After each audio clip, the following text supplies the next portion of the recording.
प्यारे भाई और बहनों, आज हम आपके लिए उपनिषद में युगल स्वरूप का वर्णन करेंगे। ध्यान देकर के सुनिए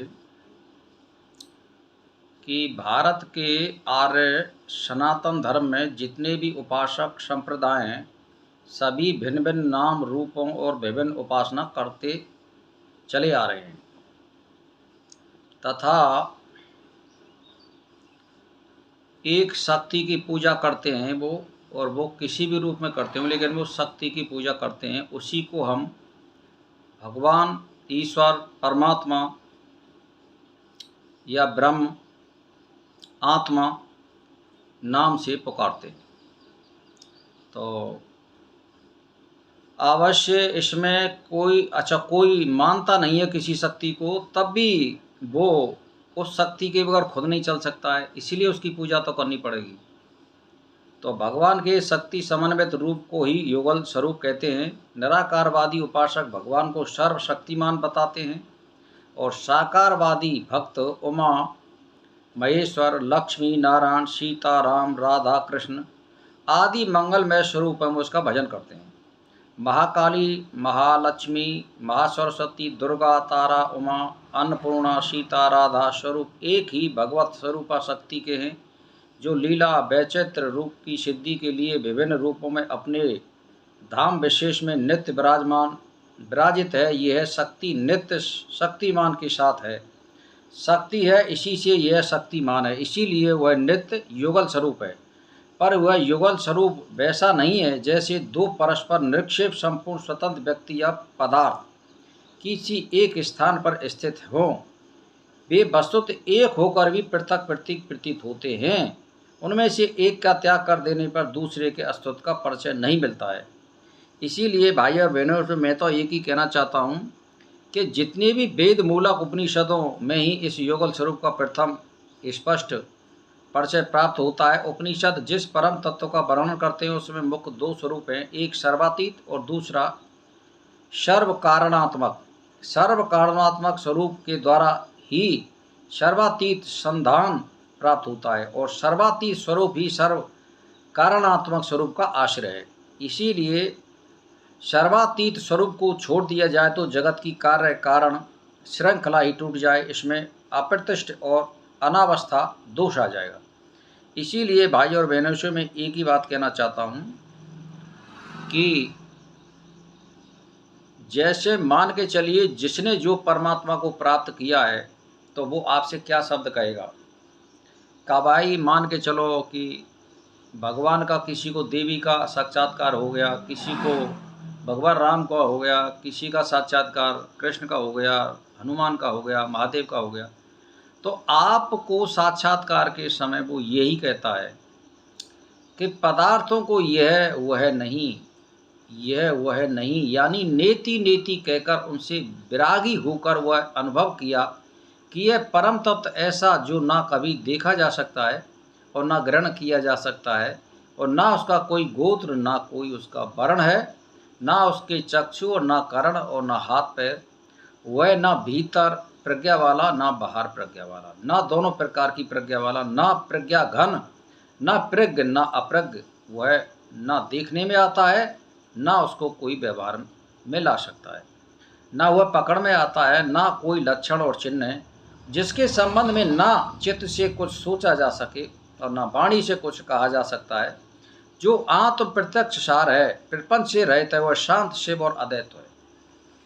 इसीलिए भाई और बहनों, आप समझ लो कि धीर साधक पुरुष नित्य पूर्ण सर्वव्यापक अत्यंत सूक्ष्म अविनाशी और समस्त भूतों का कारण परमात्मा को देखते हैं।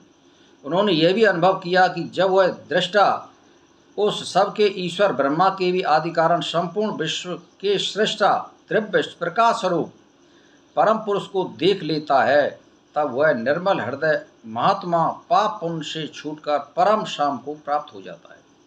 यहाँ तक कि उन्होंने ध्यान योग में स्थित होकर परम देव परमात्मा की दिव्य अचेतन स्वरूप शक्ति का भी प्रत्यक्ष साक्षात्कार किया हो, जो अपने ही गुणों में छिपी हुई है। तब उन्होंने यह निर्णय किया कि काल से लेकर आत्मा तक, काल, स्वभाव, नियति, अकस्मात पंच महाभूत, योनि और जीवात्मा, संपूर्ण कारणों का प्रेरक, सबका परम कारण एक परमात्मा ही है। जो आदमी स्त्री प्रकाश रूप परमात्मा को देख लेता है, उसके सारे पाप और पुण्य क्षीण हो जाते हैं, और वो अगर सही जिंदगी भर आचरण करता है, इंद्रियों पर संयम रखता है और अपनी समाधि को लगातार यानी जाप मंत्र ध्यान योग को जारी रखता है, भगवान के चिंतन को जारी रखता है, तो निश्चित है उसी जन्म में उसकी मुक्ति हो जाएगी। आज मैं कलयुग की बात कर रहा हूँ, उसकी मुक्ति निश्चित है अगर उसने प्रकाश रूप परमात्मा को देख लिया है। अगर दैत्य में देखा है हनुमान, कृष्ण, राम, महादेव के रूप में, तो नहीं हो सकती है, 1-2 जन्म और लगेंगे। लेकिन प्रकाश रूप अगर परमात्मा को देख लिया तो ये निश्चित है उसकी मुक्ति होगी, अगर वो पूरी जिंदगी भर आचरण करता है तो, और संयोग से उसका शरीर साथ देता है तो इसीलिए भाई और बहनों, मैं तो ये की बात कहना चाहता हूँ कि आप ग्रंथों को पढ़िए और मनन कीजिए और चिंतन कीजिए, आपको सब कुछ मिलने वाला है। साधु संगत कीजिए, अच्छे लोगों का संग कीजिए, व्यसनों को त्यागिए, नशेबाजी को त्यागिए, और जो अनाचार से जो प्राप्त वस्तु है उसका ग्रहण मत कीजिए। सहज हमें जो अपनी मेहनत से कमाया हुआ है उसका ग्रहण कीजिए, तो ये निश्चित है आपको परमात्मा ना कभी दुख देगा और ना दुखाने वाला है, सुखी सुख प्राप्त होंगे आपको। इसीलिए भाई और बहनों, ऋषियों ने यह अनुभव किया कि सर्वातीत परमात्मा ही सर्व कारण, सर्वगत, सब में अनुसूचित, सबका अंतर्यामी है। यह सूक्ष्माति सूक्ष्म, भेद रहित और परिणाम शून्य अद्वितीय परम तत्व ही चराचर भूत मात्र की योनि है। वह अनंत विचित्र पदार्थों का एक मात्र विभिन्न निमित्त तोपादान कारण है। उन्होंने अपनी निर्भांत निर्बल दृष्टि से देखा कि जो विश्वातीत तत्व है वह विश्वकृत है, और वही विश्वविद है, और वही विश्व है। विश्व में उसी की अनंत सत्ता है, अनंत ऐश्वर्य, अनंत ज्ञान और अनंत शक्ति का प्रकाश है। विश्व सृजा की लीला करके विश्व के समस्त वैचित्र को विश्व में विकसित कर ऐश्वर्य, ज्ञान और शक्ति की आलिंगन किए हुए यह नित्य विश्व के ऊर्जा को विराजित है।